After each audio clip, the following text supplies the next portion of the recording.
Purwakarta, saudara, ada raja sirik mau ngelarang dakwah. Kasih tahu si raja sirik. Kita kumpul di lapangan mana, silakan kau yang tetapkan, kami datang. Kalau urusan buat patung, perasaan lebih dulu Bung Karno udah di Jakarta. Tujuannya estetika aja. Debat panas Habib Rizik dengan Kang Deddy Mulyadi. Pada kesempatan kali ini saya akan memberi catatan dari adu argumen antara Habib Rizik dengan Kang Deddy Mulyadi. Pertama, Habib Rizik menuduh Deddy Mulyadi sebagai raja syirik karena ia menilai bahwa sejumlah kebijakan dan tindakan Deddy saat menjabat sebagai Bupati Purwakarta bertentangan dengan ajaran Islam, khususnya dalam hal akidah. Di antara alasannya adalah Deddy membangun banyak patung tokoh, pewayangan dan simbol budaya Sunda di ruang publik Purwakarta seperti patung Gatot Kaca dan Bima. Habib Rizik menilai pembangunan patung tersebut sebagai bentuk pengagungan berhala yang dalam pandangan mereka masuk ke dalam kategori syirik besar. Baik, mari kita simak video tuduhan beliau. Sudah jadi, sudah. Kasih tahu si raja sirik. Kita kumpul di lapangan mana, silakan kau yang tetapkan, kami datang. Mau duel 1 lawan 1 juga boleh. Biar saya dulu yang akan duel dengan si raja sirik, sudah. Takbir. Siap jihad, siap perang. Takbir. Habib mau ditakutin, ini dia. Saya mau tanya tadi, saudara, ajangan kita, orang tua kita Abitam sudah cerita soal PKI. Saya mau tanya dulu, yang bunuh kiai siapa? Yang bakar pesantren siapa? Yang melarang dakwah siapa? Yang menghina Islam siapa? Yang lawan pemerintah siapa? Yang bunuh jenderal siapa? Berarti apa namanya? Apa namanya? Siap lawan PKI. Takbir. Maka itu saya minta kepada anak-anak muda, saya minta kepada warga Purwakarta, jangan mau diadu domba dengan ulama. Betul? Kita tetap harus siap untuk bela Islam. Betul? Sunda identik dengan Islam. Betul? Musyrik bukan adat Sunda. Betul? Hindu bukan adat Sunda. Betul? Saudara, adat Sunda adalah adat Islam dan orang Sunda enggak boleh dirusak akidahnya. Betul? Takbir. Takbir. Takbir. Saya mau tanya, itu patung-patung di Jalan Purwakarta itu adat Sunda atau adat Hindu? Adat Sunda atau adat Hindu?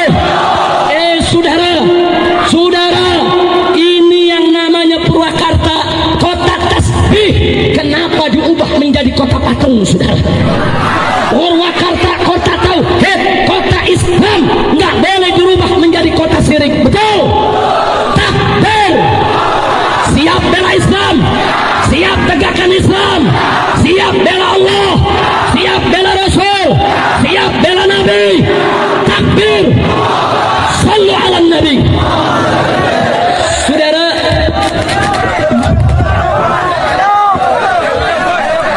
duduk. Semua duduk. Jangan terprovokasi. Betul? Duduk. Kalau ada yang mau provokasi, tinggal pites mati 1. Enggak usah takut. Jangan ada yang terprovokasi. Takbir. Siap lanjut. Ini kayaknya penyakit udah keluar semua nih. Alhamdulillah. Alhamdulillah. Mestinya Subang besok deh. Masya Allah. Takbir. Saya mau tanya, Purwakarta ini kota Hindu atau kota Islam? Purwakarta ini kabupaten Hindu atau kabupaten Islam? Purwakarta ini, saya mau tanya saudara, kota patung atau kota tasbih? Kota PKI atau kota kiai? Kota liberal atau kota santri? Siap jaga tauhid di Purwakarta? Siap jaga Islam di Purwakarta? Takbir. Saya mau tanya sekali lagi, patung-patung di Purwakarta itu saudara, itu adat Sunda atau adat Hindu? Adat Sunda atau adat Hindu? Karena itu saya mau tanya, Anda mau pakai adat Hindu atau adat Sunda? Adat Sunda identik dengan Islam, bukan rindu. Betul? Takbir. Takbir. Orang Sunda sejak zaman Prabu Siliwangi sampai Prabu Kian Santang sudah memilih Islam sebagai prinsip hidup, sudah memilih Islam sebagai pedoman hidup, sudah memilih Islam, saudara, sebagai agamanya seluruh orang Sunda. Betul? Justru kalau ada orang Sunda yang bukan Islam, aneh, saudara. Ada orang Sunda yang bukan Islam, aneh, saudara. Orang Sunda ini identik dengan Islam, cinta kepada ulama, cinta kepada ajengan. Dari dulu sampai hari ini orang Sunda menempatkan ulama di atas umaro. Betul? Betul? Betul? Si Raja Sirik.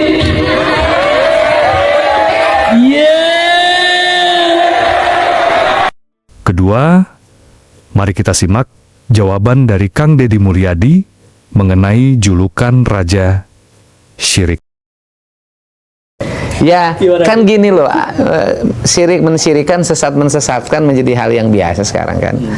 Setingkat Pak Quraisy aja disebut sesat kan. Setingkat Pak Mahfud MD saja disebut sesat. Gitu loh, setingkat Pak Mahfud MD loh itu. Kemudian setingkat dulu Cak Nur, pemikir besar Hasanah Islam Indonesia, itu juga disebut kafir kan, gitu loh. Saya Gus Dur sama kan, sesat. Ya kebetulan saya ini adalah para pengagum mereka, gitu loh. Pengagum Cak Nur, pengagum Gus Dur, pengagum Cak Nun, Gusmus, gitu loh. Saya pengagum pikiran-pikiran Pak Quraisy dari sisi tafsir Al-Quran ya. Ya, tentunya saya memahami itu dalam 3 pokok pikiran: keislaman, kemodernan, dan keindonesiaan. Nah, bicara keindonesiaan, saya kesundaan. Nah, ketika kesundaan, pasti kan masuk dalam ruang lingkup kebudayaan pada masa lalu. Yang jadi pertanyaan saya adalah, kenapa setiap nilai-nilai kebudayaan masa lalu bangsa saya, orang Sunda atau orang Jawa, selalu dimusyrikan, selalu dibikin identitas bertentangan dengan agama? Letak bertentangannya di mana? Itu yang menjadi pertanyaan saya. Tetapi ajaran kebudayaan yang dibawa dari Timur Tengah itu kan juga banyak yang bukan dilahirkan pada zaman Nabi. Sebelum Nabi sudah ada. Nah, misalnya Pak Said Agil pernah menyampaikan dalam ceramahnya, masjid itu pakai menara. Menara itu dari munara. Munara itu adalah tempat penyimpanan api, yaitu orang-orang Majusi waktu itu menyembah api yang disimpan di menara, Kemudian menara itu menjadi khasanah masjid yang dipakai di kita semua. Kenapa sih itu boleh dipakai jadi masjid? Kenapa yang di kita nggak boleh? Nah, ini yang jadi pertanyaan kita, gitu loh. Bagi saya, nilai-nilai masa lalu itu penuh kearifan. Misalnya orang Sunda, silih asa, silih asi, silih asu, apa sih tidak arifnya? Adapun alasan pembuatan patung bukanlah untuk disembah, tetapi hanya sebatas seni saja. Sekarang tadi sempat terputus mengenai seni itu penting dalam kehidupan. Tapi maaf Kang, karena Akang terlalu berkeseniannya itu terlalu semangat, ada terjadi banyak isu-isu mengenai Kang Deddy katanya. Maaf ya, Kang Deddy membuat patung-patung. Iya. Ya, kan saya orang Jawa Barat. Mana? Iya, itu katanya Kang Deddy menciptakan tanda kutip berhala-berhala. Oh, iya. Kalau urusan buat patung, perasaan lebih dulu Bung Karno udah di Jakarta. Gue Jakarta patungnya gede-gede. Nah, sebenarnya gini loh. Tujuannya apa, Kang? Tujuannya estetika aja, mengingatkan gini loh. Misalnya di perempatan, saya pasang misalnya patung Bima. Jadi orang mengingat, saya tunggu nanti di patung Bima. Kan sederhana. Kenapa harus Bima gitu? Ya Kenapa? kan nanti ada bisa dibuat ceritanya dong, narasi tentang Bima. Bima itu sosok pewayangan yang melambangkan seorang kesatria yang memiliki jiwa jujur, sifat kesatria, ucapannya tidak pernah bohong, hormat pada guru, sampai gurunya mencelakakan dia masih diikutin, dia harus iya. Itu kan narasi itu bisa dibuat. Oke. Dan kemudian saya meyakini bangsa Indonesia itu bangsa cerdas, apalagi orang Sunda. Mungkin patung disembah. Iya. Sampai ada yang Jadi kalau gini, kalau ada orang yang beranggapan bahwa kalau pasang patung takut disembah, orang itu menganggap bodoh. menganggap Dia orang lain bodoh. merendahkan orang Sunda. Weh, bulan dia tuh dari sini. Ih, dari sini udah kelihatan guys. Iya, ada itunya, ada meganya. Keren banget. Dan kita akan menikmati bulan itu bersama-sama nanti ya. Iya. Oke, jangan mengecoh. Saya masih serius, Kang. Iya. Enggak. Saya mah seperti netizen. Ya, Oh, Kang Deddy mah mengecoh lagi serius iya, kata gitu. serius. Oh. Oke, sampai ada yang menyangsikan. Maaf sekali tentang keislaman Kang Deddy. Ya bagi saya sih nggak apa-apa. Persoalan keislaman kan tidak mesti harus meyakinkan pada orang lain. Persoalan keislaman itu kan persoalan kita dengan Allah. Ngapain kita harus mau diyakini keislaman kita pada orang lain kalau Allah sama kita meragukan? Beliau menegaskan bahwa patung itu bukan digunakan sebagai berhala. Nah berhala ya konsisten. Kalau patung itu dianggap berhala dan tidak boleh, bikin keputusan yang menyeluruh untuk seluruh orang Indonesia. Dalam keputusan Kepres, dalam Perpres, dalam undang-undang. Karena saya bupati penyelenggara konstitusi. Pertanyaan saya adalah, kenapa sih kalau patung harimau Kodim nggak dimasalahin? Kenapa patung Lodaya di Polres nggak dimasalahin? Kenapa patung polisi nggak dimasalahin? Kenapa patung tentara nggak dimasalahin? Sepertinya memang. Nah di Jakarta patungnya lebih gede, patung Sudirman. Nah persoalannya kenapa sih patung yang gede di Jakarta yang dimasalahin, yang di Purwakarta yang kecil-kecil? Ketika catatan saya tentang adu argumentasi antara kedua orang tersebut adalah sebagai berikut. Pertama, tuduhan Habib Rizik kepada Kang Deddy Mulyadi sebagai Raja Syirik mempunyai argumentasi yang lemah karena kalau alasannya karena adat istiadat Sunda sesuai dengan ajaran Islam bukan ajaran Hindu, saya kira ini salah kaprah. Tidak ada suatu budaya yang 100% sesuai dengan suatu agama. Tetapi ada adat istiadat Sunda yang bertentangan dengan ajaran Islam. Namun, nilai-nilai umum adat Sunda tentu selaras dengan ajaran Islam, bahkan semua agama. Misalkan, nilai silih asah, silih asih, silih asuh, tentu nilai ini selaras dengan ajaran Islam maupun ajaran Hindu. Adapun kepercayaan dan adat istiadat Sunda, ada yang bertentangan dengan ajaran Islam. Adapun tuduhan Habib Rizik untuk masalah patung yang dijadikan berhala, tentu ini juga sangat lemah argumentasinya, karena nyatanya tidak ada yang menyembah patung yang dibangun Kang Deddy Mulyadi. Dan sebenarnya, banyak pejabat lain yang membangun patung-patung. Juga institusi seperti TNI dan Polri, sehingga standar Habib Rizik tidak baku terkesan tebang pilih dan bernuansa politis. Terakhir, catatan untuk Habib Rizik adalah untuk argumentasi yang lemah. Jangan ditutupi dengan provokasi seperti ajakan perang, tantangan duel, dan serangan yang bersifat personal. Sedangkan catatan untuk Kang Deddy Mulyadi, pemikiran Islamnya terpengaruh beberapa tokoh Islam liberal, sehingga memperbolehkan masalah patung dan akulturasi Islam dengan budaya Sunda. Sebagai penutup, dua tokoh ini mempunyai pandangan Islam yang berbeda, di mana satu tokoh fundamentalis dan yang satu terpengaruh tokoh Islam liberal. Sehingga tentunya tidak ada titik temu. Namun sopan santun dan saling menghormati kesatu adalah akhlak terpuji. Benda-benda makhluk-makhluk ciptaan Allah di alam semesta ini yang kita bisa tuangkan dalam bentuk seni tanpa melanggar syariat. Banyak. Cari nanti identitas baru. Nah, lalu patung belangkon. Patung belangkon, patung beca, patung teknologi. Patung planet Mars, bulan, bisa, oh indah. Kalau dibuat indah. Nah, saya berimajinasi lagi. Berarti kalau saya tak saya cuma satu, bahwa ada hegemoni budaya yang tidak bisa dihadapi. Dan saya termasuk orang yang berikhtiar daripada orang mengidolakan Spider-Man. Saya gitu aja sekarang.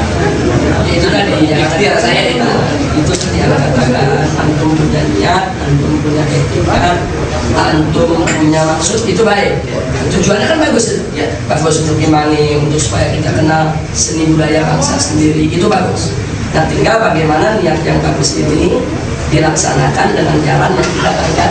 Sudah, Anda bercerita itu yang dulu di Patung itu ya, di situ tempat judi, ya, di situ tempat mabuk, di situ tempat rentenir, dan di situ ada saung yang tempat kumpul orang, di situ tempat pesan perempuan. Jadi susah berapa puluh tahun ada yang sanggup bubarin itu nggak jadi. Saya pasang itu nggak ada, hilang semuanya. Tapi bukan karena Bima rekamannya ya sebenarnya. Jadi alhamdulillah, jadi antum bisa membubarkan kemungkaran tadi, itu udah bagus. Tapi tentunya kan kita nggak boleh membubarkan kemungkaran dengan menciptakan kemungkaran baru. Dan tidak menjadi kemungkaran. Jadi artinya apa yang sudah antum lakukan dengan niat baik, etikat baik, maksud baik, dan hasil yang baik itu secara objektif harus disyukuri, harus diterima kasihkan.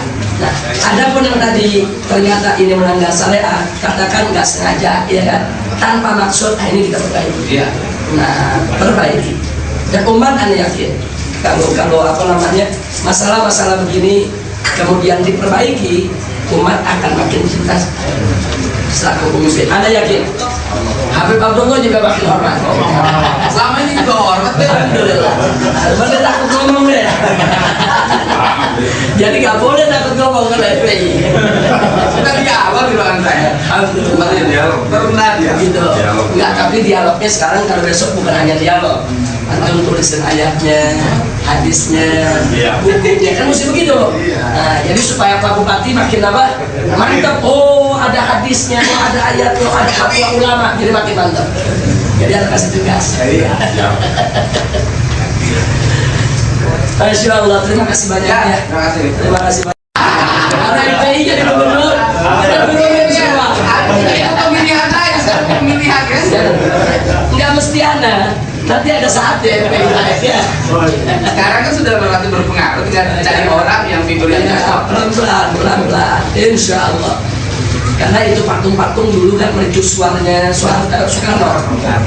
Bung Karno ingin apa? Bicara mercusuar, ingin tunjukkan ke seluruh dunia bahwa Indonesia tidak miskin, Indonesia berperadaban, Indonesia maju, bikin Monas, bikin patung, bikin macam-macam. Anda pikir saat itu mungkin memang zamannya revolusioner, tapi kemari mesti diperbaiki. Ya, jadi nggak boleh ada patung-patung baru. Insya Allah, mudah-mudahan. Jadi bisa buat masukan antum. Anda minta nanti Habib Abdullah dengan ulama-ulama lain dialog secara apa namanya intensif dengan Pak Bupati dengan yang lainnya. Mudah-mudahan ke depan bisa lebih bagus lagi. Dan berkah. Jangan nanti begitu dialog dengan Habib Abdullah, ente bikin patung Habib Abdullah. Bikin kacau udah. Kita kan lebih banyak yang bikin celengan besar-besar kemarin bro. Yang mau kemarin di pleret. Anda kalau beli apa? Beli Gucci, ada beli Gucci, terus beli buat apa? Pas bunga tuh yang gede-gede. Anda beli di pleret. Anda taruh di rumah, wah bagus. Patung Semar itu yang paling gede di pleret. Di pleret. Iya. Berarti ente punya tugas. Ujung ke ujung.